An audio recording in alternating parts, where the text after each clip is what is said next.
In the dead village of Hollow's Gate, silence keeps you alive, but secrets get you killed. Mara Vance hides behind the face of a hunter's obedient wife, while a forbidden power burns beneath her skin. Every full moon, King Alpha demands tribute. No one returns. Tonight, her husband Rowan's name sits in the king's hand, and the symbols carved into her doorframe scream one truth. They know what she is. Watch until the end to see how Mara tears down a kingdom built on lies. Drop your city in the comments and smash that like button if you're ready for blood and rebellion. The timber wolf's blood was still warm when Rowan Hale dragged it through the door. Mara looked up from the fire, ladle frozen halfway to the pot. The carcass left a black smear across the threshold, heavy, wet, deliberate. Rowan kicked the door shut with his boot and let the rope drop. The wolf's head lolled to one side, tongue thick and gray between its teeth. "Big bastard," he said, breathing hard. "Took 3 arrows before it went down." She set the ladle aside and wiped her hands on her apron, not meeting his eyes. "You shouldn't bring them inside." "It's my house.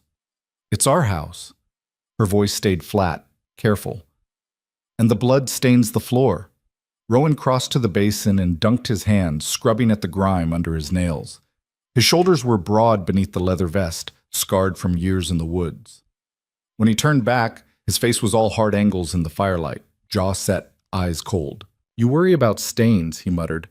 "I worry about keeping us fed." Mara moved to the wolf, crouching beside it. The fur was coarse beneath her fingers, still radiating heat. She could feel the echo of its heartbeat in the meat, faint and fading. Something in her chest tightened, a pull she'd learned to ignore, to smother. She withdrew her hand quickly. "I'll butcher it in the morning," she said. "Good." Rowan poured himself a cup of water and drained it in 3 swallows. "Council's meeting tonight. King's summoning the village." Her breath caught. She forced herself to keep her expression neutral, to let the words settle like stones in still water. "Why?" "Full moon's in 2 nights." He set the cup down too hard. "Tribute's due." The fire crackled. Outside, the wind rattled the shutters. Mara rose slowly, wiping her palms on her skirt. "They chose someone already?" "Not yet." Rowan's gaze flicked to her, then away. "That's what the meeting's for." She nodded once, turned back to the pot, stirred. The stew had gone thick, the onions soft and falling apart. Her hand trembled just enough that the ladle clinked against the iron rim. She steadied it, locked her wrist. "You're quiet," Rowan said behind her. "I'm always quiet." "Quieter than usual." She ladled stew into 2 bowls, carried them to the table, set one in front of him. He didn't touch it, just watched her with that look, the one that said he was measuring her, weighing something he couldn't name. "You afraid?" he asked. "Aren't you?" "I asked first." Mara sat across from him, folded her hands in her lap. "Everyone's afraid. Fear keeps us alive. That's not an answer. It's the only one I've got." Rowan leaned back in his chair, the wood groaning beneath him. He picked up his spoon, then set it down again. "You ever wonder what happens to them? The ones who get taken?" "No." "Liar." Her gaze snapped to his. "Wondering doesn't change anything." "Maybe not." He rubbed a hand over his face, exhaustion bleeding through. "But pretending doesn't either." They ate in silence. The stew tasted like ash in Mara's mouth, but she finished every bite. Rowan left half of his, pushed the bowl aside, and stood. "I'm going to the council hall," he said, pulling on his coat. "Don't wait up." "Be careful." He paused at the door, hand on the latch. "Careful doesn't matter anymore, Mara. Not in this place." The door closed behind him with a dull thud. Mara sat alone in his firelight, listening to his footsteps fade into the dark. When she was sure he was gone, she crossed to the window and peered through a crack in the shutters. The village stretched out below, 37 houses huddled together like frightened animals, smoke rising thin and gray from their chimneys. Beyond the perimeter, the woods waited. Black. Endless. She pressed her forehead against the cold glass. The symbols had appeared 3 nights ago. At first she'd thought it was vandalism, some bored kid with charcoal and too much time. But the marks were too precise, too deliberate. They'd been carved into the doorframe with a blade, deep enough to splinter the wood. Old marks, the kind her mother had warned her about before the fever took her. "They're hunting signs," her mother had whispered on her deathbed, gripping Mara's hand with skeletal fingers. "If you ever see them near your home, run. Don't ask questions. Don't look back. Just run." But Mara had nowhere to run. She moved away from the window, back to the fire. The wolf lay where Rowan had left it, eyes glassy and vacant. She knelt beside it again, pressed her palm to its flank. The warmth was almost gone now, the body stiffening. She closed her eyes. The pull came faster this time, a current beneath her skin, electric and insistent. She could feel the wolf's last moments like a film unwinding, the scent of pine and wet earth, the burn in its lungs as it ran, the sharp crack of the arrow punching through muscle and bone. Pain, terror, then nothing. Mara gasped and jerked her hand back. Her fingertips tingled. The air around her shimmered, just for a second, like heat rising off summer stone. "Stop," she whispered to herself. "Stop it." But the power didn't listen. It never did. She stood, pacing to the hearth and back, trying to shake the sensation from her limbs. This was why she stayed quiet, why she kept her head down, her eyes low, her hands busy. The moment she let her guard slip, the moment she felt too much, it woke up. And if it woke up, people would notice. People always noticed. The council hall sat at the center of the village like a rotted tooth. It was the oldest structure in Hollow's Gate, built from timber so dark it looked black in the moonlight. The roof sagged in the middle, patched with mismatched shingles. Inside, oil lamps hung from iron hooks, casting long shadows across the faces of the gathered villagers. Rowan stood near the back, arms crossed. The room stank of sweat and smoke and fear, thick enough to choke on. 30 people, maybe 40, packed shoulder to shoulder. More than usual. Everyone wanted to see who'd draw the short straw this time. At the front of the room, Elder Greaves stood beside a wooden podium, his hands gripping the edges like he was afraid it might float away. He was a thin man, all sharp bones and sagging skin, with eyes that watered constantly. He cleared his throat 3 times before anyone quieted down. "Brothers and sisters," he began, voice reedy and weak. "We gather tonight under grim circumstance. The full moon rises in 2 nights, and King Alpha's tribute must be paid." A murmur rippled through the crowd. Rowan's jaw tightened. Greaves held up a trembling hand. "I know this is difficult. I know many of you are afraid, but we must remember, the king's law protects us. Without the tribute, the woods would consume us. The beasts would— Bullshit! The word cut through the room like a blade. Every head turned. A man stepped forward from the crowd. Silas Drum, the blacksmith. He was built like a bull, all broad shoulders and thick arms, with a scar running from his left eye to his jaw. His hands were permanently stained with soot. Greaves blinked. "Excuse me?" I said bullshit. Silas crossed his arms. "You stand there and feed us the same lies every month. The king protects us. The tribute keeps us safe. But nobody ever asks why. Why do we need protection? Why does the king get to decide who lives and dies?"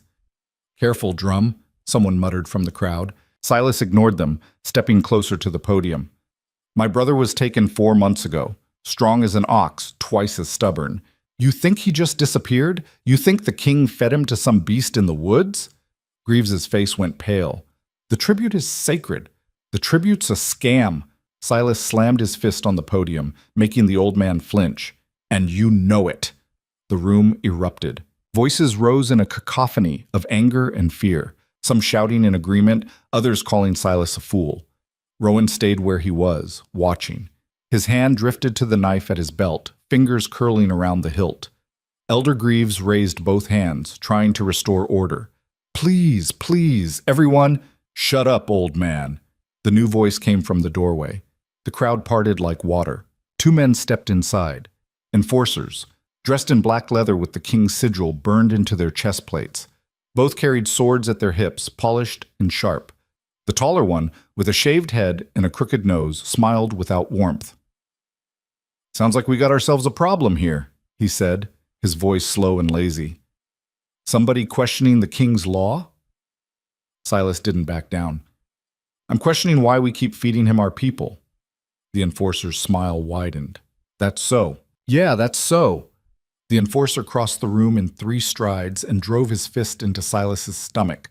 The blacksmith doubled over, gagging. The enforcer grabbed him by the hair, yanked his head back, and slammed it into the podium. Wood cracked. Blood sprayed across Greaves's robes. Silas collapsed to the floor, groaning. The room went silent. The enforcer straightened, wiping his knuckles on his coat.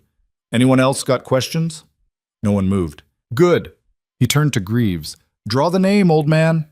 Greaves fumbled with a wooden box on the podium, hands shaking so badly he nearly dropped it. Inside were slips of parchment, one for every adult in the village. He reached in, eyes squeezed shut, and pulled one out. The room held its breath. Greaves unfolded the paper. His face went gray. Rowan Hale. The words hit like a hammer. Rowan didn't move, didn't breathe. The room tilted just slightly and then snapped back into focus. Around him, people stepped away, slow, deliberate, like he'd suddenly become contagious. The enforcer grinned. Well, well, looks like the hunter gets hunted. Rowan's hand tightened on his knife.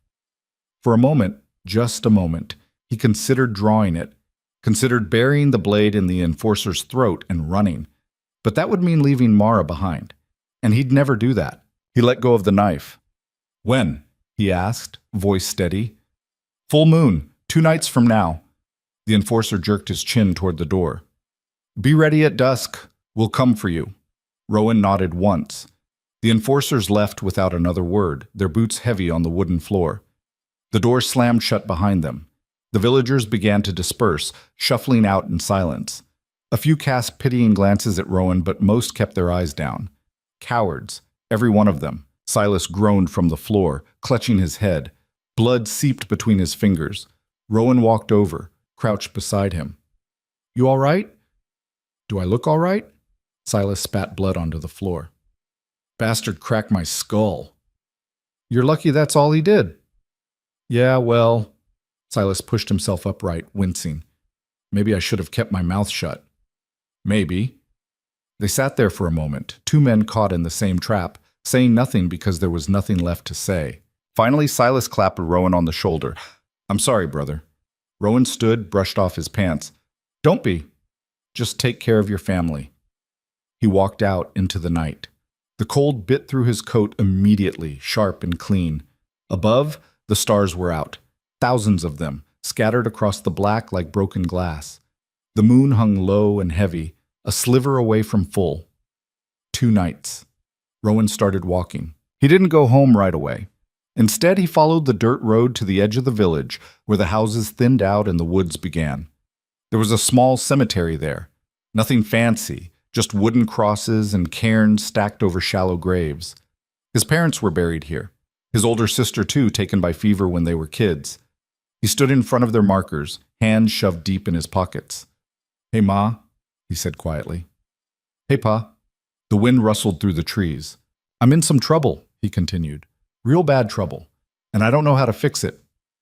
A branch creaked somewhere in the dark. I got a wife now. Mara. You'd like her. She's tough. Doesn't say much, but she's got steel in her. He exhaled, breath misting in the cold. I'm scared I'm going to leave her alone. Just like you left me. No answer, just the wind. Rowan rubbed a hand over his face. If I don't make it back, watch over her, yeah? Keep her safe. He turned and walked back toward the village. Mara was waiting when he came through the door. She stood by the fire, arms wrapped around herself, face pale. The moment their eyes met, he knew she'd heard. They chose you, she said. Not a question. Yeah. She didn't cry, didn't scream, just stood there, perfectly still, like if she moved too fast, she'd shatter. 2 nights, Rowan said, closing the door behind him. Then they come. Mara's hands tightened on her arms. We could run. Where? Anywhere. The next village, the city, There's nowhere they won't find us. Rowan crossed to her, took her by the shoulders. You know that. Then we fight. Against the king? Against his enforcers? He shook his head. We'd be dead before sunrise. So you're just going to let them take you? Her voice cracked, just barely. You're going to walk into that forest and... I don't have a choice, Mara. There's always a choice. Not this time. She pulled away from him, turned toward the fire. Her hands were shaking now, trembling so badly she had to clench them into fists. Rowan watched her, helpless. "I'm sorry," he said quietly. "Don't." Her voice was steel. "Don't apologize. Don't you dare." "Mara, I need air." She grabbed her shawl and walked out before he could stop her. The night was colder than before. Mara walked without direction, her feet carrying her through the empty streets. Most of the houses were dark now, candles snuffed, families huddled inside. A dog barked somewhere in the distance, then went quiet. She found herself at the edge of the village again, standing where the road met the trees. The forest loomed ahead, vast, impenetrable, alive with sounds she couldn't name. Her mother's voice echoed in her head. "If you ever see the marks, run." But she couldn't run. Not anymore. Mara closed her eyes and let the power rise. It came easier this time, flooding through her like water breaking a dam. Her skin buzzed. The air around her shimmered, bending the moonlight into strange shapes. She could feel everything, the roots beneath the earth, the sap moving through the trees, the heartbeat of every living thing within 100 yards. And then she felt them. 3 figures watching from the shadows. Her eyes snapped open. They stood just beyond the tree line, enforcers dressed in black, faces hidden beneath hoods. One of them stepped forward, into the moonlight. It was the man from the council hall, the one with the crooked nose. "Well, well," he said, grinning. "Look who decided to take a stroll." Mara's heart hammered in her chest. She forced herself to stay calm, to keep her voice steady. "I'm just walking." "That's so." He tilted his head. "Funny place for a walk. Right on the edge of the woods, right where the tributes delivered." "I needed air." "Uh-huh." He took another step forward. "You're Rowan Hale's wife, aren't you?" "Yes." "Must be hard," he said, mock sympathy dripping from his words. "Knowing your husband's got 2 days left. Knowing you'll be all alone after that." Mara said nothing. The enforcer's grin widened. "Unless—" He let the word hang in the air. "Unless what?" Mara asked. "Unless you got something to trade." He gestured to the other 2. "See, the king's always looking for special people. People with gifts, people who might be worth more than your average tribute." Her blood went cold. "I don't know what you're talking about," she said. "Sure you don't." The enforcer stepped closer, close enough that she could smell the leather and sweat on him. "But just in case you do, you should know the king's real interested in folks like you. The kind who got marks carved into their door frames. The kind who make the air shimmer when they're upset." Mara's breath caught. He leaned in, his voice dropping to a whisper. 2 days, Mrs. Hale. Think about it." Then he turned and melted back into the shadows, the other 2 following. Mara stood frozen, her pulse roaring in her ears. They knew. They knew. She ran. Back through the village, past the darkened houses, her feet pounding against the dirt. She didn't stop until she reached her door, slamming it shut behind her and throwing the bolt. Rowan looked up from the table, startled. "What?" "They know," she gasped, leaning against the door. The enforcers. "They know what I am." His face went pale. "What are you talking about?" "The marks on the door, the power." "They know, Rowan." He stood, crossed to her in 2 strides. "Slow down. Tell me what happened." She told him everything. The enforcers in the woods, the offer, the threat. When she finished, Rowan was silent for a long moment, his jaw working. "How long?" he finally asked. "What?" "How long have you been able to do whatever it is you do?" Mara looked away. "Since I was a child." "And you never told me." "I couldn't." "Why not?" "Because people like me don't survive in places like this." Her voice rose, raw and desperate. "Because the moment anyone finds out, they either kill you or they use you. There's no in-between." Rowan stared at her, and for the first time since they'd met, she saw fear in his eyes. Not fear of her, fear for her. "What do we do?" he asked quietly. "I don't know." They stood there in the dim light, 2 people on the edge of a precipice with no way forward and no way back. Outside, the wind howled, and in the distance, faint but unmistakable, came the sound of drums. The king was calling. The drums didn't stop. They pounded through the night like a second heartbeat, slow and deliberate, echoing off the mountains that ringed the valley. Mara pressed her hands over her ears, but the sound bled through anyway, deep, primal, relentless. Rowan paced the length of the room, his boots wearing a path in the floorboards. He'd stripped off his coat and rolled up his sleeves, revealing forearms corded with muscle and old scars. His knife sat on the table, blade gleaming in the firelight. "We need a plan," he said for the third time. Mara sat by the hearth, knees drawn to her chest. "There is no plan. There's always a plan. Not this time." He stopped pacing, turned to face her. "So what? We just sit here and wait for them to come? Wait for them to take me, then come back for you?" "I didn't say that." "Then what are you saying?" She looked up at him, and the exhaustion in her eyes made his chest ache. "I'm saying we're already dead, Rowan. We just don't know it yet." He crossed to her, crouched down so they were eye level. "Listen to me. You are not dead. I am not dead. And we're not giving up. They know what I am. I don't care. You should." "Why?" He grabbed her hands, forced her to look at him. "Because you can do things other people can't? Because you got power running through you that scares the hell out of everyone? That's supposed to make me what? Afraid of you?" "It should." "Well, it doesn't." His grip tightened. "You're my wife. You think I'm going to turn my back on you because some bastard enforcers figured out you're different?" Mara's throat worked. She wanted to believe him, wanted to collapse into his arms and let him carry the weight for both of them. But she'd learned a long time ago that wanting didn't change anything. "They'll use me," she whispered. "The king, if they get their hands on me, they'll turn me into a weapon, or worse. Then we make sure they don't get their hands on you." "How?" Rowan stood, pulled her to her feet. "We go to the council. We tell them everything. We make them understand that the king's been lying to us from the start. They won't believe us." "They will if you show them." Mara pulled away from him, shaking her head. "No, absolutely not." "Why not?" "Because the moment I show them what I can do, they'll turn on me faster than the enforcers ever could. You saw what happened to Silas tonight. He just asked a question, and they nearly beat him to death. What do you think they'll do to me?" "Silas isn't you. That doesn't matter. It's the only thing that matters." Rowan's voice rose, echoing off the walls. "You got power, Mara. Real power. The kind that could tear this whole damn system apart. And you're just going to hide it? Pretend you're nothing?" "I'm not pretending. I'm surviving." "That's not surviving. That's dying slow." The words hung in the air between them, sharp and ugly. Mara's hands trembled. She clenched them into fists, nails biting into her palms. "You don't understand. Then make me understand." "I can't." "Why not?" "Because you'll look at me the way everyone else does."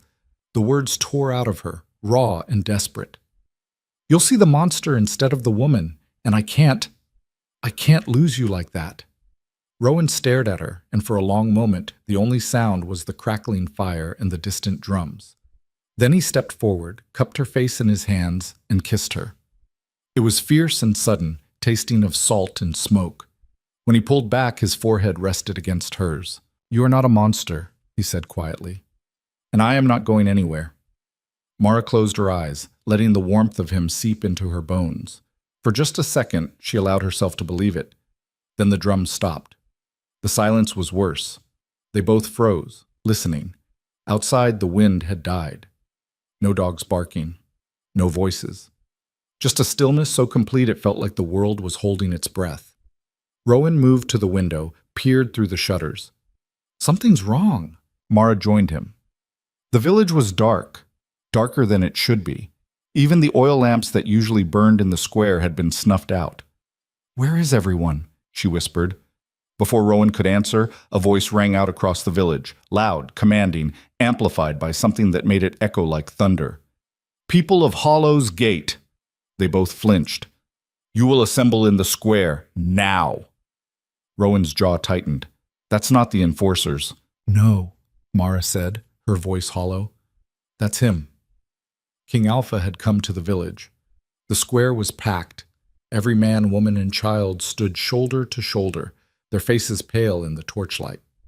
The enforcers had herded them from their homes at sword point, and now they waited, silent, terrified, obedient. At the center of the square stood a platform that hadn't been there an hour ago. It was made of black wood polished to a shine with steps leading up to a throne carved from a single piece of stone. The throne was massive, grotesque, covered in symbols that hurt to look at too long. And sitting on that throne was King Alpha. He was not what Mara had expected. She'd imagined a beast, something monstrous, inhuman. But the man on the throne looked almost ordinary. Tall, broad-shouldered, with dark hair swept back from a sharp-featured face. He wore black armor that seemed to drink the light, and his eyes were the color of old blood. When he smiled, the crowd shuddered.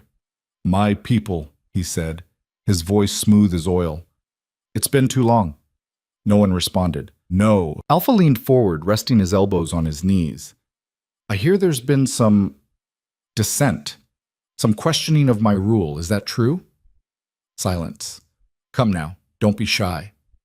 His gaze swept the crowd, and wherever it landed, people flinched.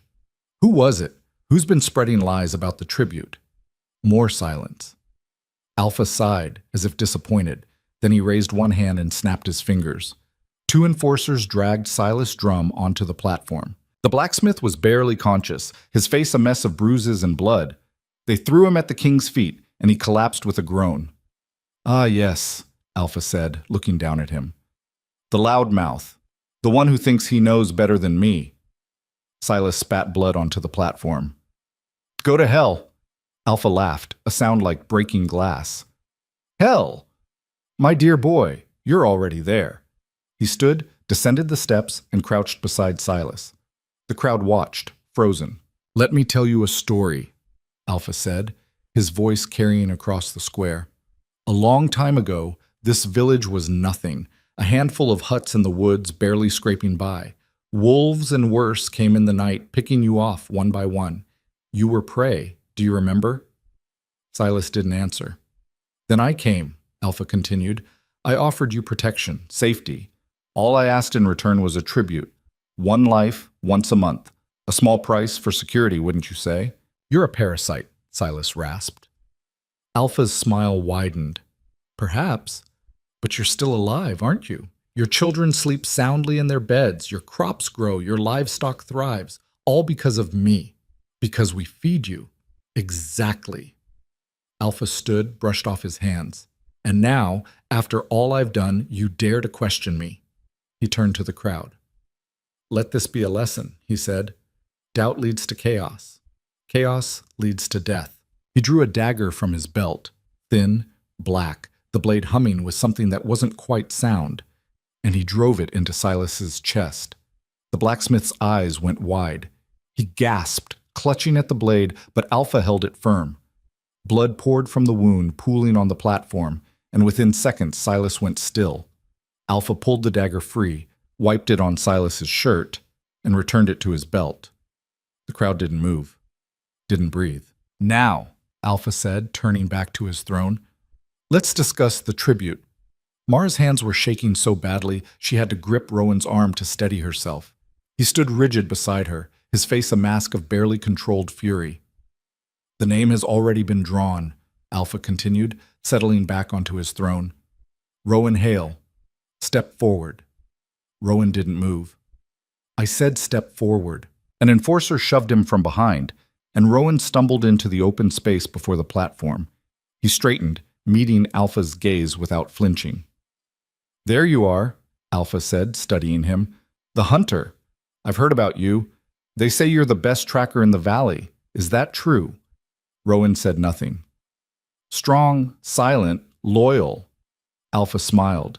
"You'll make excellent tribute." "I'm not going anywhere with you." The words came out low and hard. Alpha tilted his head. "I'm sorry?" "You heard me." Rowan's hand drifted toward his knife. "I'm not your tribute, and I'm not playing your game anymore." A ripple of shock went through the crowd. Alpha laughed again, but this time there was no humor in it. "You think you have a choice?" "Everyone's got a choice." "Is that so?" Alpha leaned back, fingers drumming on the armrest.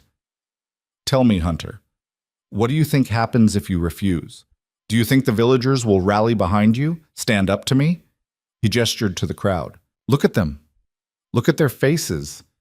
They're terrified, not of you, of me, because they know what I can do, what I will do." Rowan didn't look.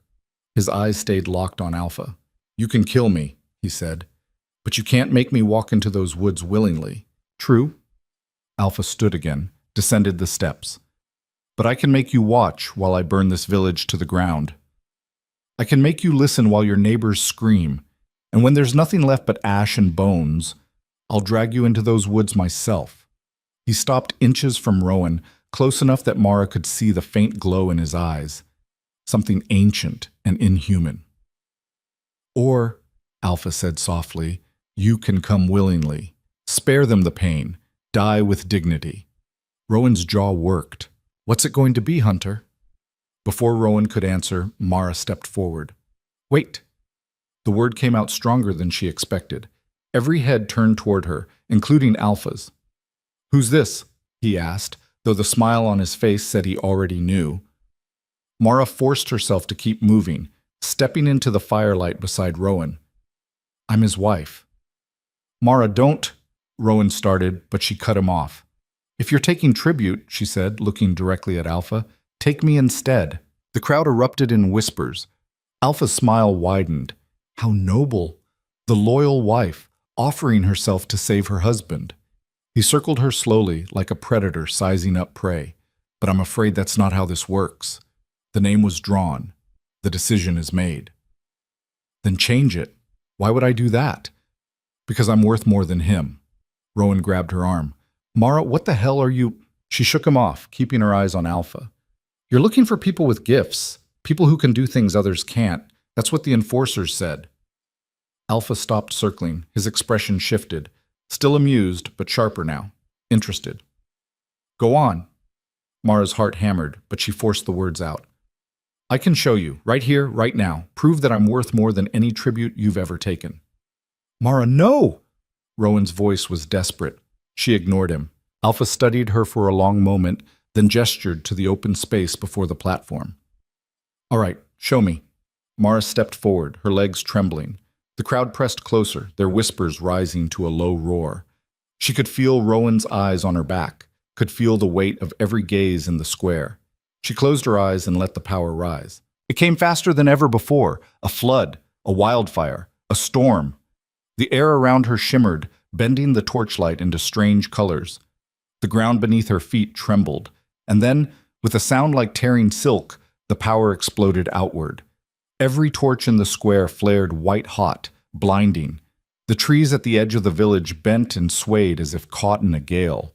And standing at the center of it all, Mara's skin glowed faintly, pulsing with light that seemed to come from within. The crowd screamed. Mara opened her eyes. The power roared through her veins, wild and untamed. She could feel every living thing in 100 yards.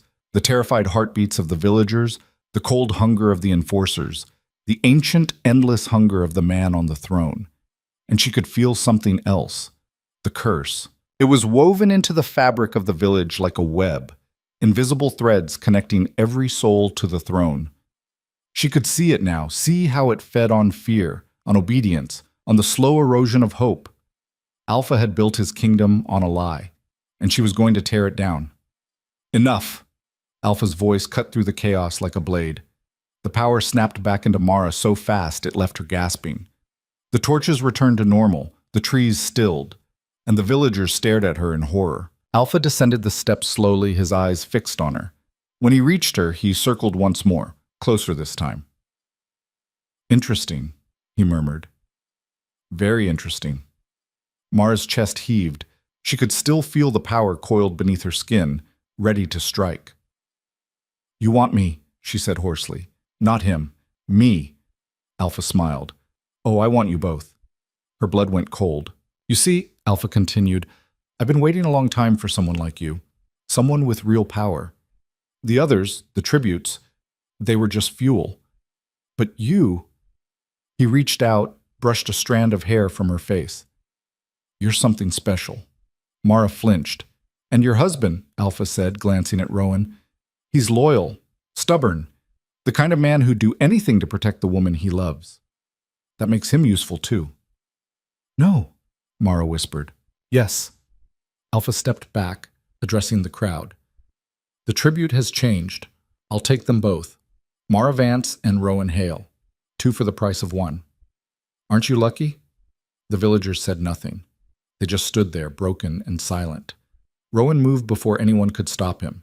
He He lunged at Alpha, knife drawn, aiming for the throat. But Alpha was faster.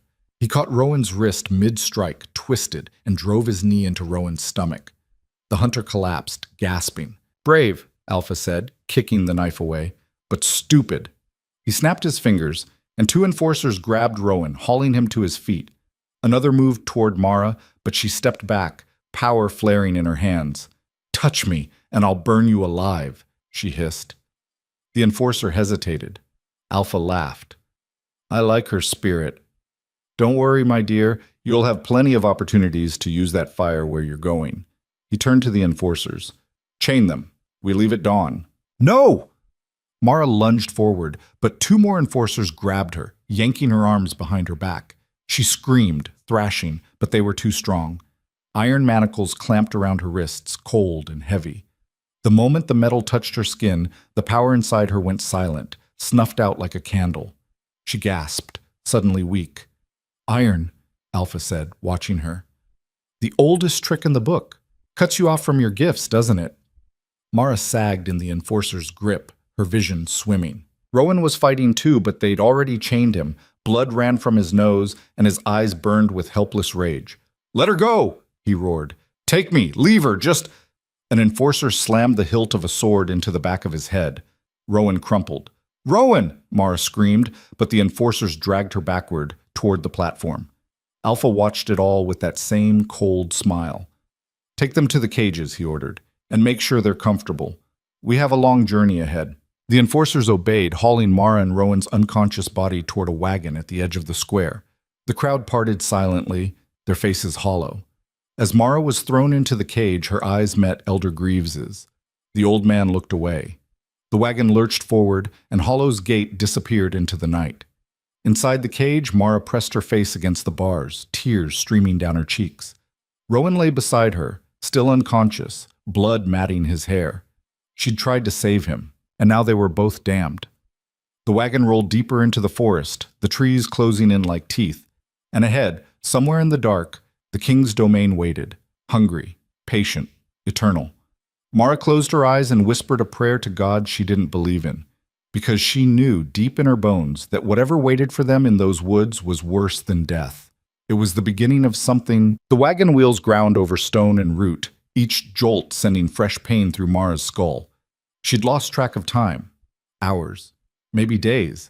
The darkness beneath the forest canopy was so complete it swallowed everything. The iron manacles burned against her wrists, a constant reminder of the silence where her power used to be. Rowan stirred beside her. His eyes opened slowly, unfocused, then sharpened as memory crashed back. He tried to sit up, groaned, and pressed a hand to the back of his head. His fingers came away dark with blood. "Mara," he rasped, "I'm here." He turned toward her voice, and even in the dim light filtering through the cage bars, she could see the fury and desperation warring in his face. "Are you hurt?" "No." Liar. She didn't argue. Her wrists were raw beneath the iron, her shoulders screaming from being yanked backward. But compared to what was coming, these were nothing. Rowan grabbed the bars, tested them. Solid, enchanted, probably. She could see faint symbols etched into the metal, glowing a sickly green. He rattled them anyway, teeth bared. "Save your strength," Mara said quietly. "For what?" "I don't know yet." He let go of the bars, slumped back against the cage wall. For a moment they just sat there, two broken things in a moving prison, listening to the creak of wood and the steady clip of hooves.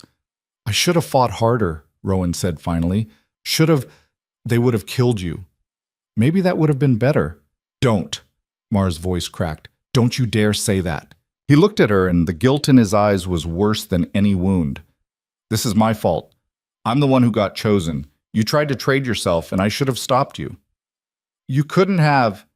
"I should have tried." "And then what? We'd both still be here, and you'd be carrying the same chains."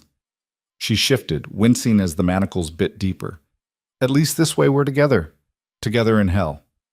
Better than alone." Rowan's jaw worked. He wanted to argue. She could see it, but the words died in his throat. What was there left to say? They were caught, collared, being dragged toward a fate neither of them understood. The wagon lurched to a stop. Both of them went still. Voices outside, low, clipped commands, the sound of boots on wet ground. Then the rear gate of the wagon swung open and torchlight flooded the cage. An enforcer peered in, the same one with the crooked nose from the council hall. His grin was all teeth. "Wakey, wakey," he said. "We're here." "Where's here?" Rowan demanded. "You'll see." Two more enforcers appeared, unlocking the cage. They grabbed Mara first, hauling her out despite her attempts to twist away. Her legs nearly buckled when her feet hit the ground, stiff from hours of sitting.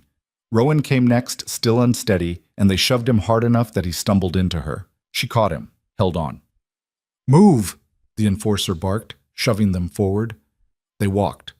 The forest here was different from the woods around Hollow's Gate. The trees were older, thicker, their trunks twisted into shapes that looked almost deliberate. The air tasted wrong, metallic and sweet, like rotting fruit. Fog clung to the ground, swirling around their ankles with each step, and ahead, rising out of the mist like a wound in the earth, was the fortress. It wasn't built. It was carved. The entire structure had been hewn directly from the mountainside, black stone veined with something that pulsed faintly red. Towers jutted up at unnatural angles, and the walls were covered in the same symbols that marked the cage, the chains, the threshold of Mara's home. This was the heart of King Alpha's domain.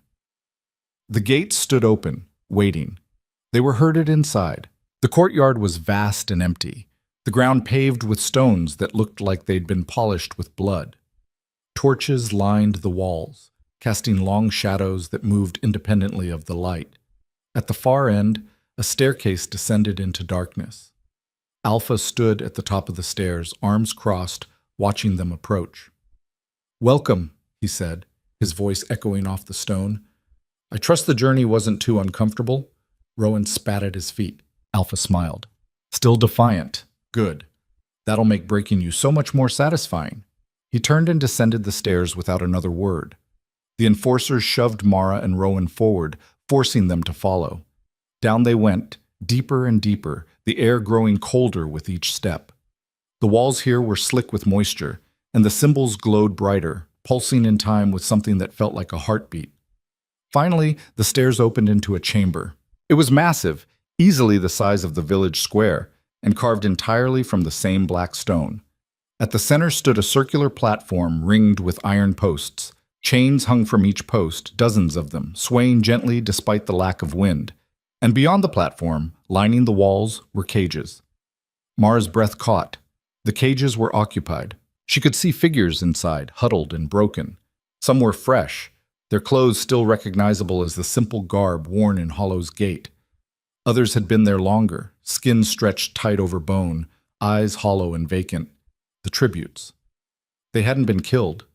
They'd been kept. "What is this place?" Rowan's voice was barely a whisper. Alpha descended the last few steps, spreading his arms wide. "This is the engine, the source of everything. My power, the curse, the tribute, it all flows from here." He walked to the platform, ran his hand along one of the iron posts. "You see, the tribute was never about sacrifice. It was about fuel. Every soul I bring here feeds the machine, keeps it running, keeps me strong." Mara felt bile rise in her throat. "You're using them." "Of course I am." Alpha turned, his smile cold. "What did you think happened? That I ate them? Tossed them to some beast in the woods?" He laughed. "No, my dear. I'm far more efficient than that." He gestured to the cages. "Each one of them gives me a little more power, a little more control. And when they're drained, when there's nothing left, I simply replace them with fresh stock." Rowan lunged. The enforcers caught him mid-stride, slammed him to the ground. He struggled, cursing, but they pinned him with their weight. Alpha watched, amused. "You know, Hunter, you remind me of someone. A man who came through here about 30 years ago. Same fire in his eyes, same stubborn refusal to accept reality." Rowan froze. "He fought too," Alpha continued, crouching beside him. "Fought until he had nothing left. And then he begged. Begged me to spare his family, his village, his life." He leaned closer. "I didn't, of course, but I admired the effort." "Who was he?" Rowan's voice was raw. Alpha tilted his head. "Your father." The words hit like a physical blow. Rowan's face went white. "You're lying." Am I? Alpha stood, brushing off his hands. Thomas Hale. Strong man. Good hunter. Brought in his tribute when you were just a boy. I believe he lasted almost a year before he finally broke. My father died of fever. Is that what they told you? Alpha laughed. No, boy. Your father died here, chained to one of those posts, screaming until his voice gave out. Mara saw something fracture in Rowan's eyes. Something fundamental and irreparable. The enforcers let him go, and he stayed on the ground, staring at nothing. Now then, Alpha said, turning to Mara, let's talk about you. She backed up a step. He followed, closing the distance. You're special. I felt it the moment you unleashed your power in the square. That kind of raw energy, untrained and wild. It's rare, valuable. I won't help you.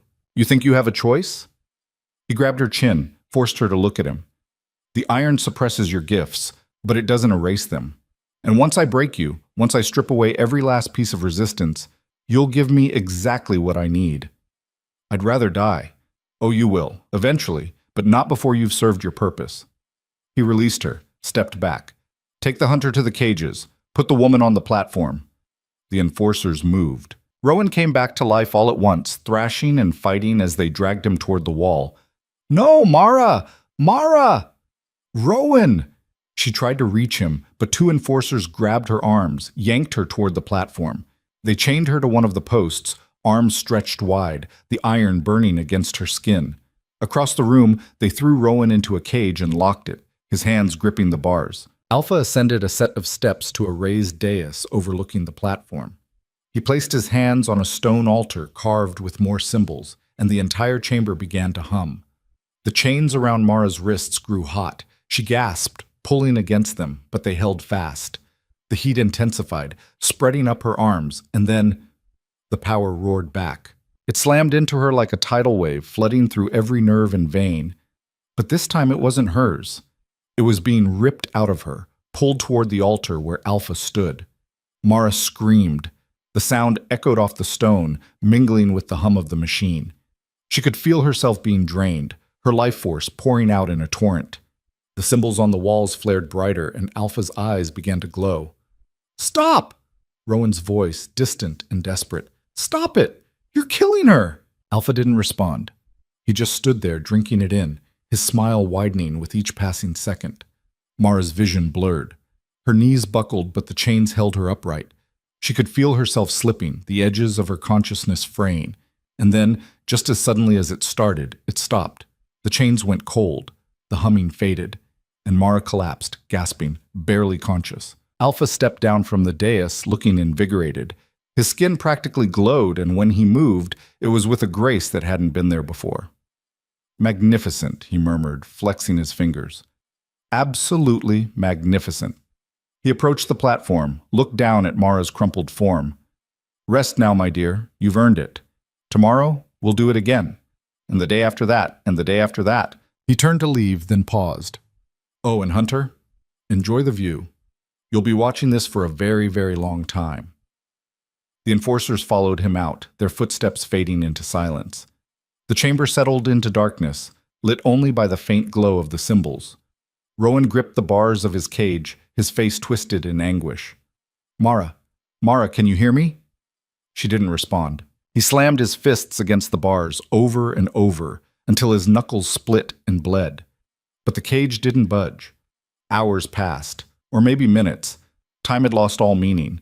Eventually, Mara stirred. Her eyes opened, unfocused, and she tried to lift her head, failed, tried again. Rowan? Her voice was a thread. I'm here. He pressed his face to the bars. I'm right here. I can't feel anything. I know. Just rest. Conserve your strength. For what? A bitter laugh escaped her. He's going to drain me until there's nothing left. You heard him. We'll find a way out. There is no way out. There has to be. Why? She finally managed to lift her head, and when their eyes met, he saw the truth in hers. We were never supposed to survive this, Rowan. We were dead the moment my name appeared on our door. We just didn't know it yet. Didn't know. He wanted to argue. Wanted to promise her they'd escape. That he'd kill Alpha with his bare hands. That everything would be all right. But the words wouldn't come. Because deep down, he knew she was right. They sat in silence, separated by stone and iron and the crushing weight of inevitability. Then, from somewhere deeper in the chamber, a voice spoke. "You're wrong." Both of them froze.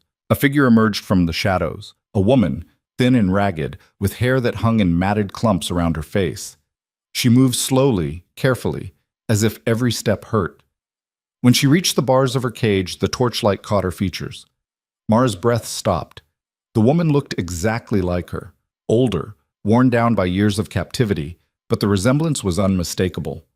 Same eyes, same bone structure, same— "Who are you?" Mara whispered. The woman smiled, sad and knowing. "I'm your mother." The world tilted. Mara shook her head, denial rising like bile. "No, no, my mother died when I was 8. Fever. I was there. I watched her." "You watched a body," the woman interrupted. "A shell I left behind when they took me. A trick, a decoy, fueled by the last of my power." She gripped the bars. "I've been here ever since." "That's impossible, is it?" The woman's eyes, Mara's eyes, bored into her. "You felt the pull your whole life, didn't you? The power you couldn't explain, the urge to hide, to run. That came from me, from our bloodline." Rowan was on his feet now, staring. "If you're her mother, why didn't you escape? Why didn't you— "Because I made a deal." The woman's voice turned hard. 20 years ago, when Alpha came for me, I offered him a trade, my power, my life, in exchange for my daughter's safety. He agreed, promised to leave her alone as long as I cooperated. Mara felt something crack inside her chest. "You've been here for 20 years?" "Yes." "Feeding him, letting him drain you?" "Yes." "Why?" The word tore out of her. "Why would you do that?" "Because I'm your mother." The woman's voice broke. "And I would burn for eternity if it meant you got to live." Tears blurred Mara's vision. She tried to speak, but nothing came out. The woman pressed her face to the bars. "But he lied. Of course he lied. The moment you showed your power, the deal was void. And now you're here, just like he always planned." "Then it was all for nothing," Mara said, her voice hollow. "Everything you sacrificed, everything you gave up. It didn't save me. It didn't save anyone." "No." Her mother's hands tightened on the bars. "It bought you time. Time to grow strong. Time to learn. I didn't learn anything. I hid. I ran. You survived." Her mother's voice turned fierce. "And survival is the first step to rebellion." Rowan spoke up, his voice cautious. "What are you saying?" The woman turned to him. "I'm saying the machine has a weakness. Every system does. And I've had 20 years to study it." "What kind of weakness?" Mara asked. "The platform, the chains, the altar?" She pointed to each in turn. "They're all connected to the same source, Alpha's blood. When he built this place, he bound it to himself, made himself the keystone. So if we kill him, the whole thing collapses." Her mother's smile was grim. "The cage is open, the curse breaks. Everyone goes free." "How do we kill him?" Rowan demanded. "He's got enforcers, enchanted weapons, and power we can't even comprehend." "You don't kill him with strength." The woman looked at Mara. "You kill him with the one thing he can't control." "What?" "The bloodline." Mara went cold. "What are you talking about?" Her mother's expression turned pained. "The curse was created using our family's power, stolen, twisted, corrupted. But the core of it is still ours. And that means you, my daughter, have the ability to unmake it." "How?" "By giving him exactly what he wants." Her mother's voice dropped to a whisper. "Let him drain you. Let him pull your power into the machine. And when he's fully connected, when there's no barrier between you—" "I take it back. More than that." Her mother's eyes gleamed. "You flood the system, overload it, pour everything you have into the machine until it can't hold anymore, and it tears itself apart from the inside."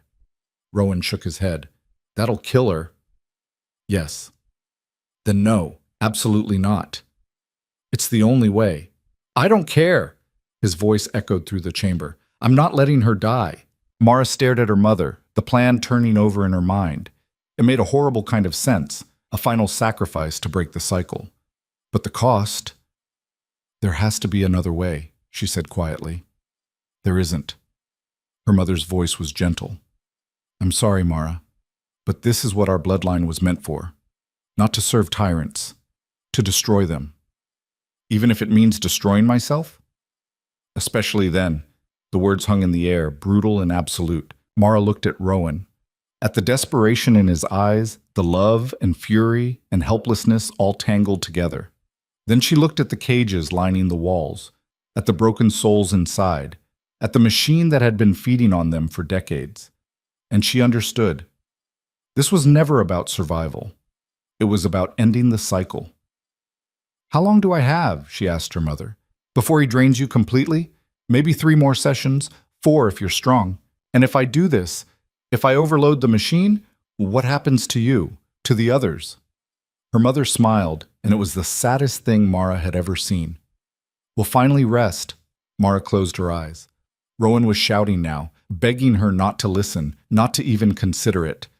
But his voice faded into background noise, drowned out by the pounding of her own heart. She thought of Hollow's Gate, of the villagers who'd watched her get dragged away without lifting a finger, of the council that had fed Alpha for generations, choosing cowardice over courage.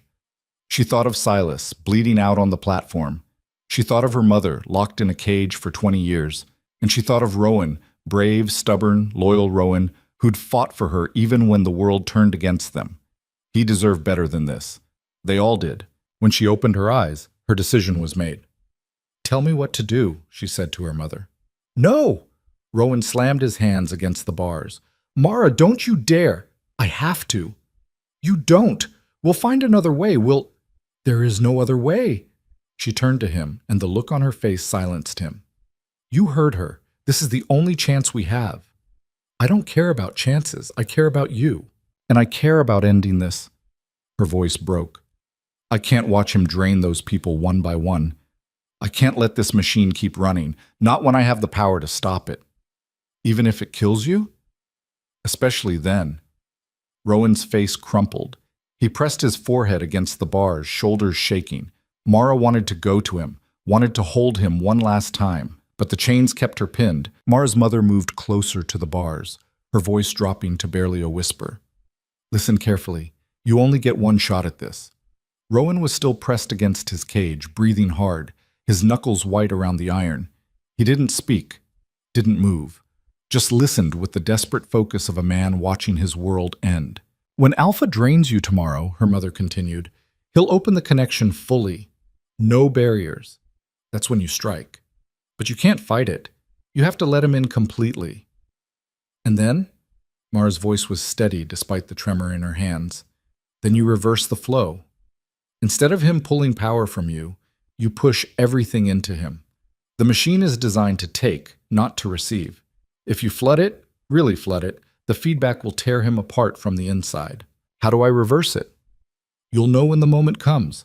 The connection works both ways. You'll feel his hunger, his greed. And in that second when he's wide open, when he thinks he's won, you pour everything you have into that void, and you don't stop until one of you is dead. Mara swallowed hard. And the others? The people in the cages? The moment the machine breaks, the enchantments fail. The cages will open. The chains will fall. Her mother's eyes glistened. They'll be free. What about you? A pause, long and heavy. I've been feeding this thing for 20 years, Mara. There's not much left of me to save. Mother, don't. The word was firm. I made my choice a long time ago. Now you make yours. Mara looked at Rowan. He was staring at her with such raw anguish it made her chest ache.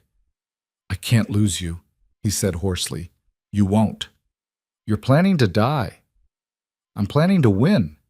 It's the same thing. No. She met his gaze, unflinching. Dying is giving up. This is fighting back. He opened his mouth to argue, but footsteps echoed from the stairwell above. Heavy boots.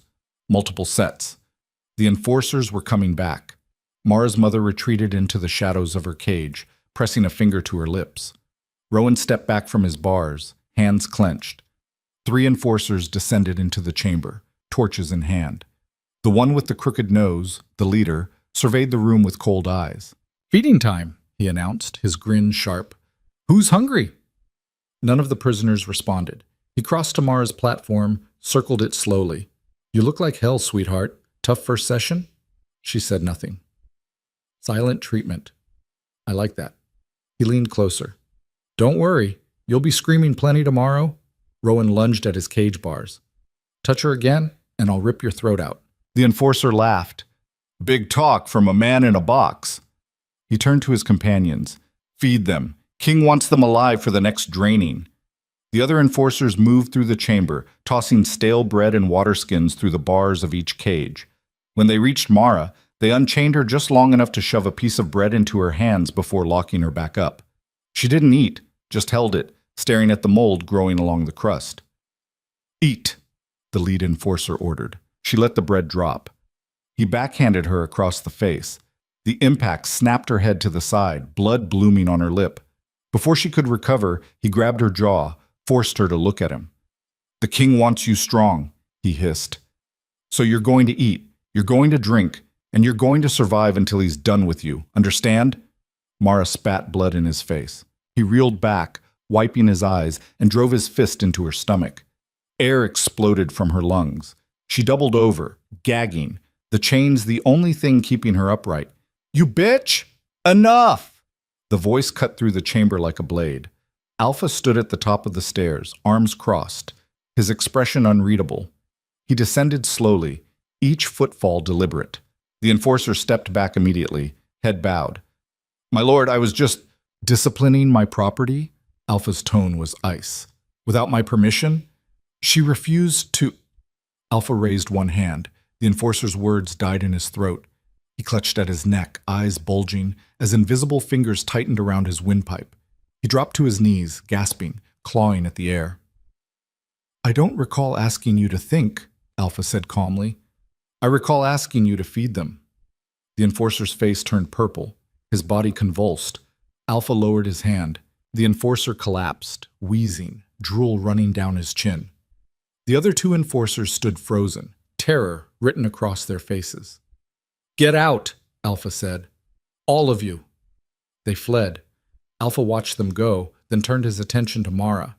She was still bent over, struggling to breathe, blood dripping from her split lip. He crossed to her, reached out, and lifted her chin with one finger. "You should eat," he said quietly. "You'll need your strength." She jerked her head away. He smiled, defiant to the end, just like your mother.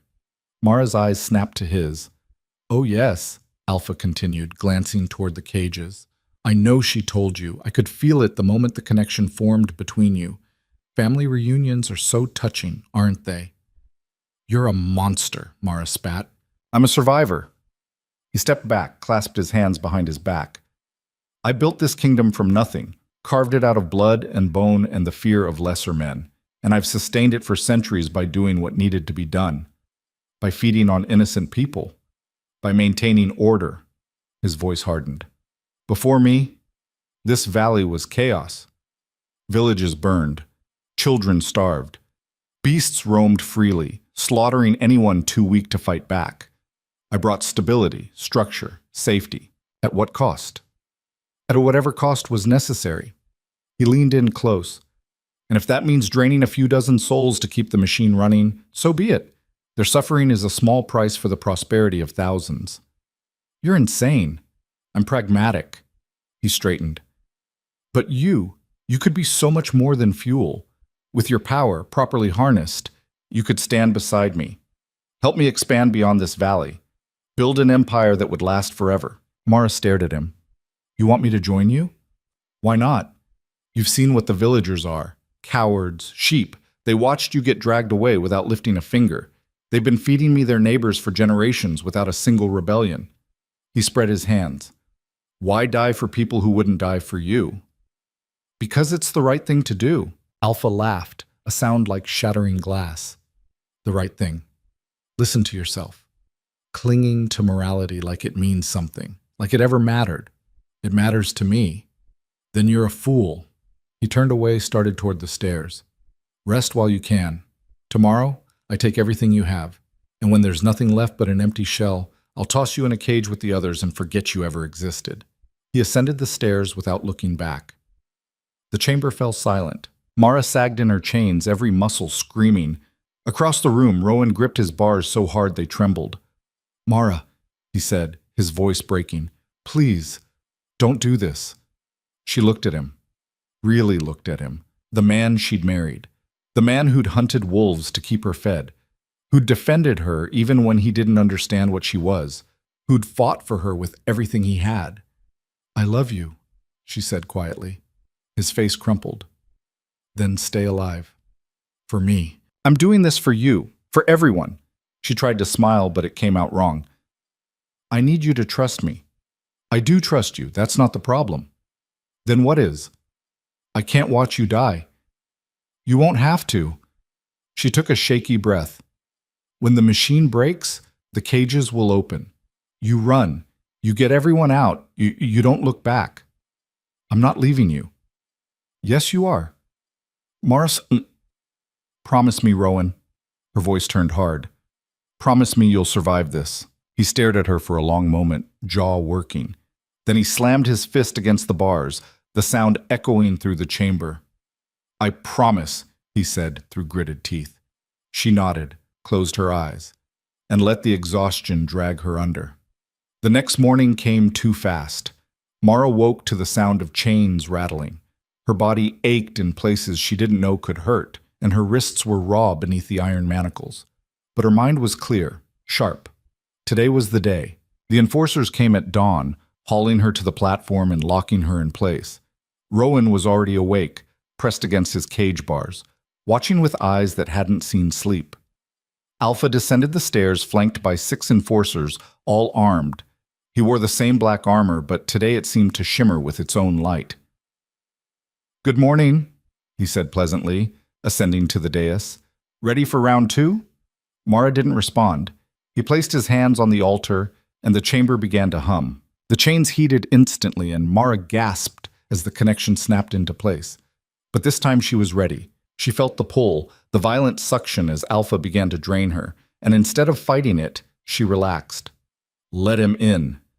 The power roared out of her in a torrent, flooding toward the altar. Alpha's eyes flared brilliant red as he drank it down, his body practically vibrating with energy. "Yes," he hissed. "Yes, that's it. Give me everything." Mara's vision blurred. She could feel herself emptying out, her life force pouring into the machine. But beneath the agony, she felt something else. The connection. It was a thread between them, fragile, pulsing, alive. She could feel Alpha on the other end of it, his hunger endless and ravenous. And deeper still, she could feel the machine itself. The twisted enchantments, the stolen power, the corruption at the heart of everything. Her mother had been right. The machine was built on their bloodline, and that meant it recognized her. Mara stopped resisting. She opened herself completely, let the power flow freely, and whispered to the machine in a language she didn't know she spoke. "I am your maker's daughter, and I am here to set you free." The machine shuddered. Alpha's eyes widened. "What are you?" Mara seized the connection and reversed it. Power slammed back into her so violently she screamed, but she didn't let go. She grabbed onto that torrent and forced it backward, pushing instead of pulling, flooding the altar with everything she had. Alpha staggered. "No, stop!" She didn't stop. She poured her rage into the machine. Her grief, her love for Rowan, and her hatred for the tyrant who'd stolen decades from her mother. She poured in the faces of every person in those cages, every soul drained and discarded, every life sacrificed to feed one man's greed, and the machine couldn't hold it. Cracks appeared in the altar, glowing molten red.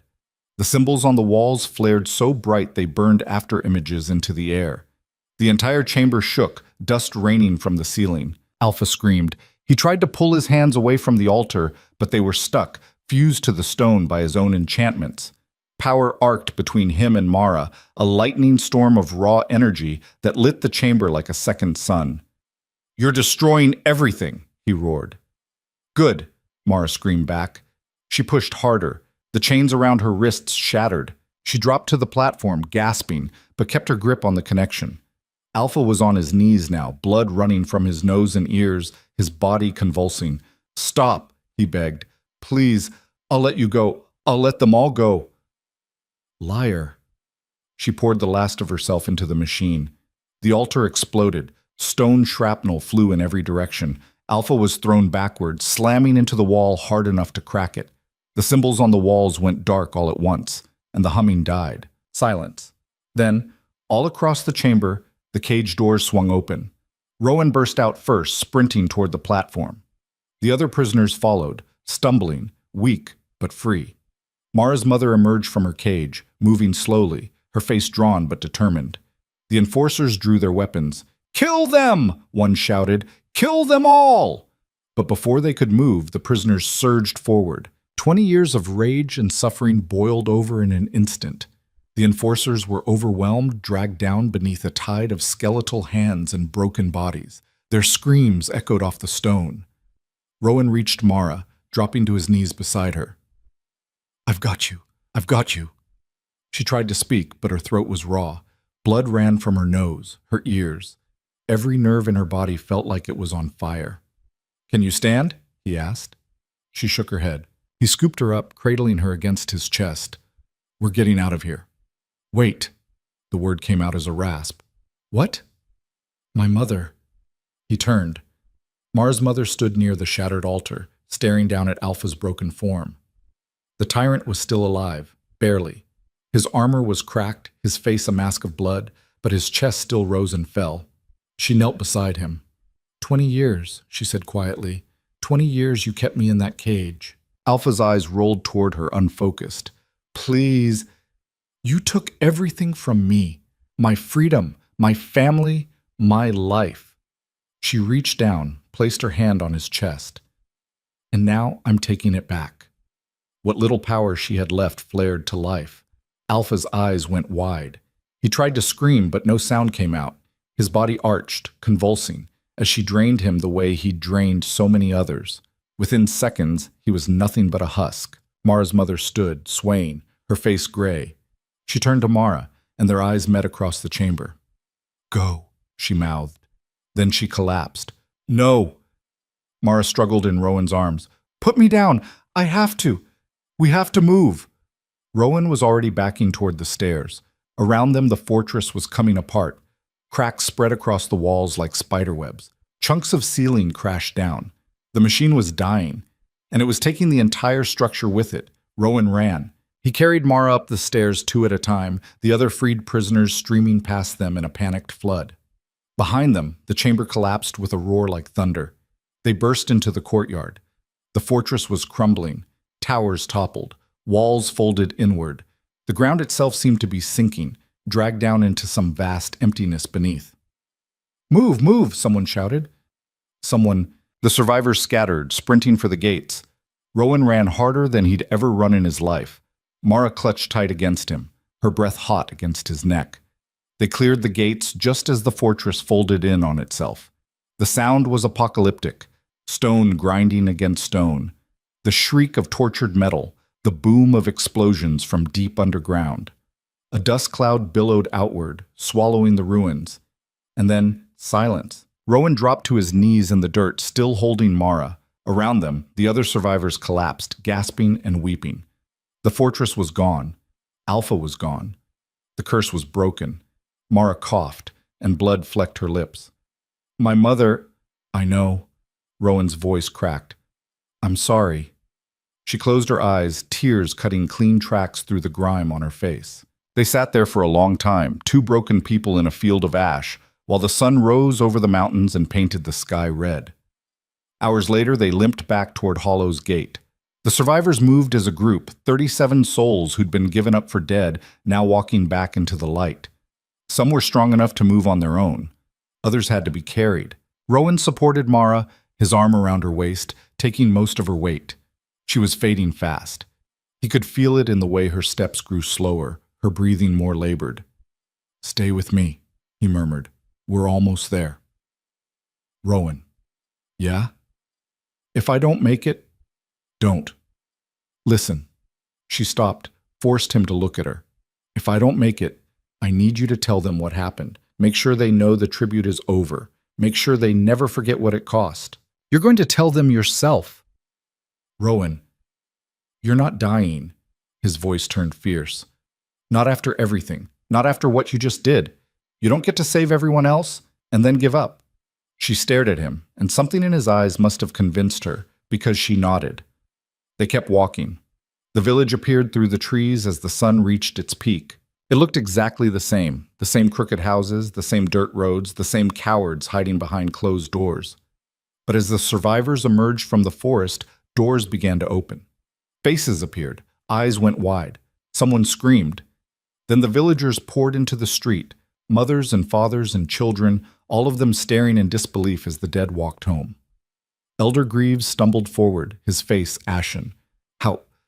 How is this possible? One of the freed prisoners, a woman Mara didn't recognize, stepped forward. The king is dead. The tribute is over. Silence. Then pandemonium. People were crying, shouting, embracing the survivors. Questions flew in every direction. Greaves stood in the center of it all, looking lost. Rowan ignored them. He carried Mara straight to their house, kicked the door open, and laid her on the bed. She was barely conscious now, her skin pale and cold. He grabbed blankets, piled them on top of her, then sat beside her and took her hand. "You did it," he said quietly. "You saved them all." Her eyes fluttered open. "Did they say thank you?" He hesitated. She laughed, a weak, bitter sound. "Didn't think so. They will. When they understand." "They won't." Her fingers tightened around his. "But it doesn't matter. I didn't do it for them." "Then who?" "For you." She looked at him, and despite everything, she smiled. "So you could live in a world without fear." His throat closed up. He pressed her hand to his lips, shoulders shaking. "Don't cry," she whispered. "I'm not." Liar. They sat together as the sun moved across the sky, and outside the village began to understand that everything had changed. That night, Mara's fever broke. She woke to find Rowan asleep in the chair beside the bed, his hand still holding hers. The fire had burned down to embers, and through the window she could see stars. She was alive. Somehow, impossibly, she was alive. And the world felt different, lighter.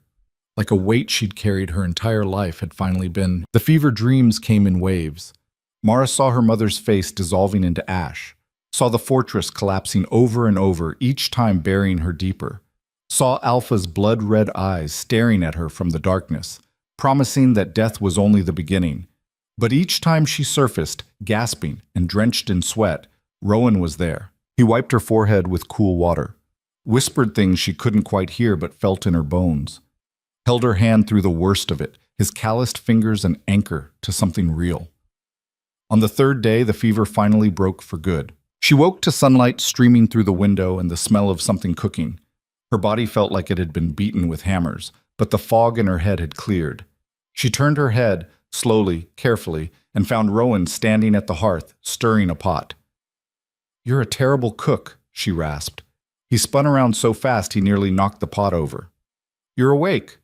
Unfortunately, he crossed to the bed in 2 strides, dropping to his knees beside her. His hand cupped her face, thumb brushing her cheek, and she realized he was checking if she was real. "How long?"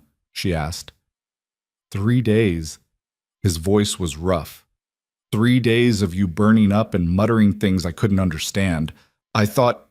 He stopped, swallowed hard. "I thought I'd lost you. Can't get rid of me that easy. Don't joke." His eyes were bloodshot, his face gaunt. "You died, Mara. Your heart stopped twice. I brought you back both times, but I didn't know if... I'm here." She covered his hand with hers. "I'm still here." He pressed his forehead to hers, breathing like he'd just run miles. They stayed that way for a long moment, 2 people who'd walked through hell and somehow found their way back. Finally, Rowan pulled away. "You need to eat. Doctor said you have to get your strength back." "We have a doctor now?" "One of the freed prisoners, woman named Elara. She's been tending to everyone who came back." He stood, went to the hearth, ladled something into a bowl. "Half the village is still in shock. The other half thinks we're lying." "About what?"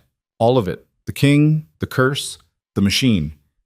He brought the bowl to her, some kind of broth with vegetables floating in it. "Greaves is trying to convince people it was just a coincidence, that Alpha decided to let everyone go out of the goodness of his heart." Mara struggled to sit up. Pain lanced through her ribs, but she gritted her teeth and managed it. Bastard. Yeah. Rowan helped her prop herself against the headboard, then handed her the bowl. Drink. We can deal with Greaves later. The broth tasted like boiled leather, but it was hot, and her stomach was empty. She forced down half of it before her hands started shaking too badly to hold the spoon. Rowan took the bowl, set it aside. Rest. I've been resting for 3 days. Then rest longer. Rowan, please. The word came out strangled. Just for today. Let me take care of you. She looked at him. Really looked at him.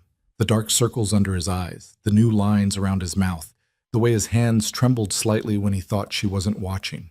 He'd been holding vigil over her for 3 days, refusing to leave, probably not eating or sleeping himself. And now he was asking for one more day before they had to face the world again. Okay, she said quietly. Relief flooded his face. He pulled the blanket up around her shoulders, tucked it in like she was something precious. Then he settled into the chair beside the bed, close enough to touch. Tell me what happened while I was out, she said. He rubbed his face. Where do I start? Anywhere. So he told her how the freed prisoners had staggered into the village like ghosts, some of them so emaciated they couldn't walk without help. How the villagers had reacted, some with joy, some with terror, some with denial, so thick you could cut it with a knife. Told her how Alara had immediately set up a makeshift infirmary in the council hall, treating the worst cases first. How she'd worked on Mara for hours, forcing fluids down her throat, packing her with ice when the fever spiked, performing something she called chest compressions when Mara's heart gave out. She saved your life, Rowan said. You should thank her when you're strong enough. I will. He continued. Told her how the other survivors had started talking, sharing their stories, how long they'd been imprisoned, what they'd endured, what they'd witnessed. Some had been there for months, others for years. One man, barely recognizable as human, had been in those cages for over a decade. They're all broken, Rowan said quietly. Every single one of them. But they're alive, and that's because of you. Mara looked away. My mother did more than I did. Your mother made a choice 20 years ago. You made a choice 3 days ago. Both of you were brave as hell. She's dead because of me. She's free because of you. His voice turned fierce. She spent 2 decades in that cage waiting for a chance to end it. You gave her that chance. Don't you dare feel guilty about it. Mara's throat tightened. She wanted to argue, but the words wouldn't come. They sat in silence for a while, watching dust motes drift through the sunlight. Finally, Mara asked, What about the village? What are they saying? Rowan's expression darkened. Nothing good. Tell me, he sighed. Greaves called a meeting yesterday, said the tribute was over because Alpha had been appeased, that the freed prisoners were a gift, proof of the king's mercy. That's bullshit. I know. I stood up and told them what really happened, told them you'd destroyed the machine, that the king was dead. He shook his head. Half of them didn't believe me, said I was making it up to be a hero. The other half got angry. Angry at who? You. The word hit like a slap. Mara stared at him. What? They're saying you brought this on the village, that by revealing your power you provoked Alpha into taking both of us, that if you just kept your head down, none of this would have happened. But I saved them. They don't see it that way. His jaw tightened. They see a woman who broke the rules, who made waves, and now they're scared of what comes next. What comes next is freedom. They don't want freedom. They want safety. And you took away the only system they understood. Mara felt something cold settle in her chest. So they hate me. Some of them, yeah. And you? What do you think? Rowan reached out, took her hand. I think you're the bravest person I've ever met. I think you did what no one else had the courage to do. And I think this village doesn't deserve you. She squeezed his fingers. We can't leave. The survivors need help. The village needs to rebuild. I know. So we stay. Yeah. He brought her hand to his lips. We stay, and we make them understand. 3 more days passed before Mara was strong enough to walk. Rowan helped her dress, steadying her when her legs threatened to give out. The face that stared back at her from the small mirror was gaunt and hollow-eyed, cheekbones sharp beneath pale skin. But she was alive. They stepped outside together. The village looked different in the daylight, smaller, somehow. less menacing. People were going about their business, hauling water, mending fences, hanging laundry. But when they saw Mara, they stopped. Conversations died mid-sentence. Doors closed. Eyes followed her progress down the street, but no one approached. "Friendly," Mara muttered. "Give them time," Rowan said. They walked to the council hall. Inside, Alara had converted the main room into a recovery ward. Cots lined the walls, each one occupied by one of the freed prisoners. Some were sitting up, talking quietly. Others lay motionless, staring at the ceiling. Alara looked up from where she was changing bandages on an old man's wrists. She was younger than Mara had expected, maybe 30, with dark hair pulled back in a severe bun and eyes that had seen too much. "You're on your feet," she said, crossing to Mara. "Good. Sit down before you fall down." "I'm fine." "You're not. Sit." Mara sat. Alara checked her pulse, peered into her eyes, pressed her fingers against Mara's throat. "Fever's gone. Pulse is steady. Color's still terrible, but that'll improve with food and rest." "Thank you," Mara said quietly. "Rowan told me what you did." "I did what needed doing." Alara stepped back, wiping her hands on her apron. "You did the rest. How are they?" Mara gestured to the cots. Alara's expression tightened. "Physically? Most will recover. Emotionally?" She shook her head. "That's going to take longer. Some of them don't even remember their names. Others remember everything and wish they didn't." "I'm sorry." "Don't be. You gave them a chance. What they do with it is up to them." She paused. "There's someone who wants to see you. Been asking about you every day." "Who?" Alara led her to a cot near the back. A man sat there, rail-thin and gray-haired, his hands wrapped in clean bandages. When he looked up and saw Mara, his eyes filled with tears. "You," he whispered. Mara didn't recognize him at first. Then she saw the shape of his jaw, the set of his shoulders, and her breath caught. "Mr. Drum?" Silas's father nodded. He'd been one of the tributes, taken years before his son was beaten in the square. Mara had thought he was dead. "My boy," he said hoarsely. Did he? Mara's heart broke. She knelt beside his cot, took his bandaged hands in hers. "I'm so sorry. Silas is gone. The king killed him in front of everyone." The old man's face crumpled. He bent forward, shoulders shaking with silent sobs. Mara held his hands and said nothing. There were no words that could fix this, no comfort that would make it better. She just stayed with him until the worst of it passed. When he finally straightened, his eyes were red but clear. "Did my boy fight back?" "Yes. He called the king a liar in front of the whole village." A ghost of a smile crossed the old man's face. "That's my Silas, stubborn bastard." He squeezed Mara's hands. "Thank you. For ending it. For making sure no one else has to watch their children get taken. I wish I could have saved him too. You saved me. That's enough." Mara stayed with him a while longer, then moved through the rest of the ward, talking to the survivors one by one. Each one had a story. Each one had lost something: time, family, hope. But they were all alive, and that had to count for something.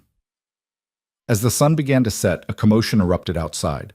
Rowan went to the door, peered out, then turned back to Mara. "Greaves is calling another meeting, in the square." "Now?" "Right now." Mara stood, her legs protesting. "Then let's go." The square was packed. It looked like the entire village had turned out, clustering in tight groups, whispering urgently. At the center, Elder Greaves stood on the same platform where Silas had died, flanked by several of the village's wealthier merchants. When Mara and Rowan approached, the crowd parted. Not out of respect, out of fear. Greaves saw them, and his face hardened. "There she is, the woman who destroyed everything." Mara stopped at the edge of the platform. "I destroyed a tyrant." "You destroyed order!" Greaves's voice rose, shrill and desperate. "For generations we lived in peace. We paid the tribute, and in return we were protected. Safe. Now look at us, leaderless, vulnerable, with no one to keep the beasts at bay." "The beasts were never the problem," Mara said. "Alpha was. Alpha gave us structure. Alpha fed on you like cattle."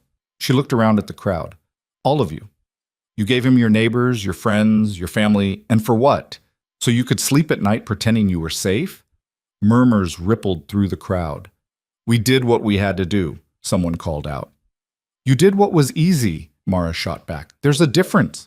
Greaves slammed his hand on the podium. Easy? You think it was easy watching people get dragged away, knowing it could be us next? We survived the only way we could.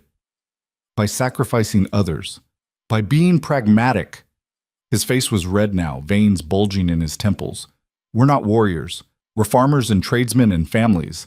What were we supposed to do? Fight a king with pitchforks? Yes, the word exploded out of Mara.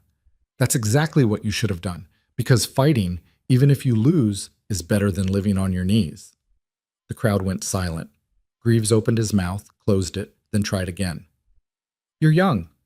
You don't understand how the world works. I understand that you're a coward. Mara's voice was ice. I understand that when I was being dragged away, you looked away. When my husband was chosen, you did nothing. When Silas was beaten to death on this very platform, you stood there and let it happen. There was nothing I could do. There's always something you can do, you just chose not to. Greaves's face twisted. And what did your heroics accomplish? Your mother's dead, the king's fortress is rubble, and now we're exposed, defenseless. How long before the next warlord comes through? How long before something worse than Alpha finds us? Then we'll fight that too. With what? Greaves spread his arms. We have no army, no defenses. No, we have each other. Rowan stepped forward, his voice carrying across the square. We have 37 people who survived hell and came back stronger. We have a chance to build something better than what we had. A chance? Greaves laughed bitterly. A chance to die in the dark, more like. Maybe, Rowan shrugged. But at least we'll die free. Someone in the crowd started clapping. It was hesitant at first, just one person. Then another joined in, and another. Within moments, half the square was applauding, and Greaves looked like he'd been slapped. You're making a mistake, he said, his voice shaking. All of you. This isn't over. Without protection, without leadership. Then we'll choose new leadership, Alara called out, pushing through the crowd. She climbed onto the platform, stood beside Mara. Leadership that actually cares about the people, not about preserving their own comfort.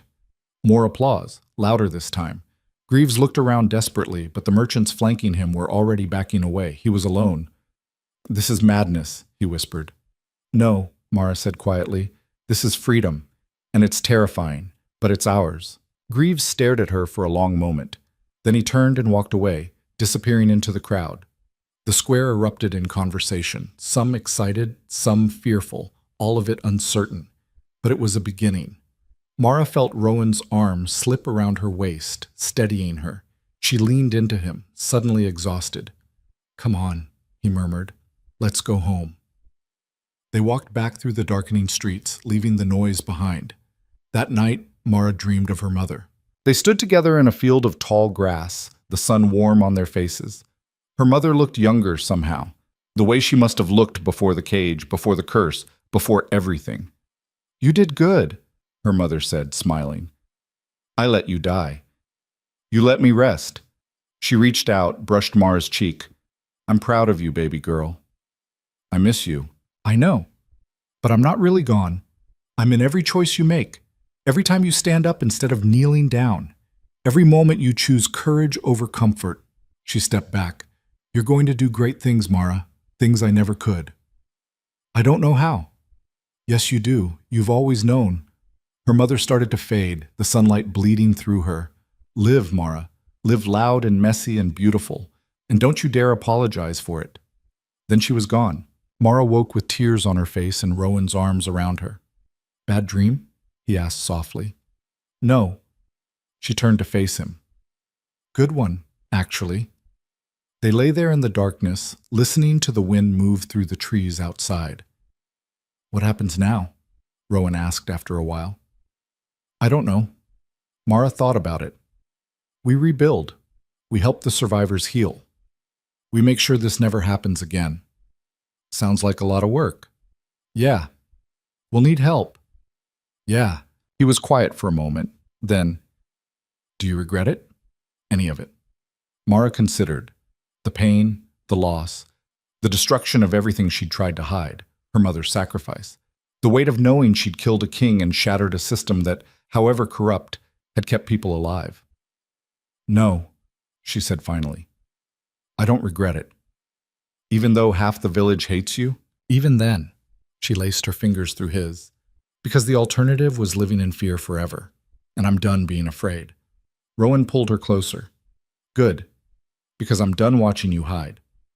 They fell asleep like that, wrapped around each other. Two people who'd walked through fire and somehow made it to the other side. The next few weeks were chaos. The village had to learn how to function without the tribute, without Alpha's looming presence, without the structure that had defined them for generations. It was messy and loud and full of arguments.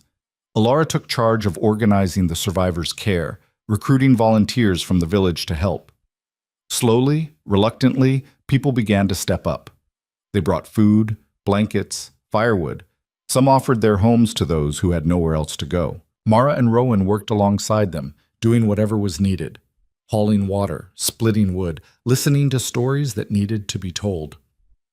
One evening, as they were helping repair the roof of the council hall, a young woman approached.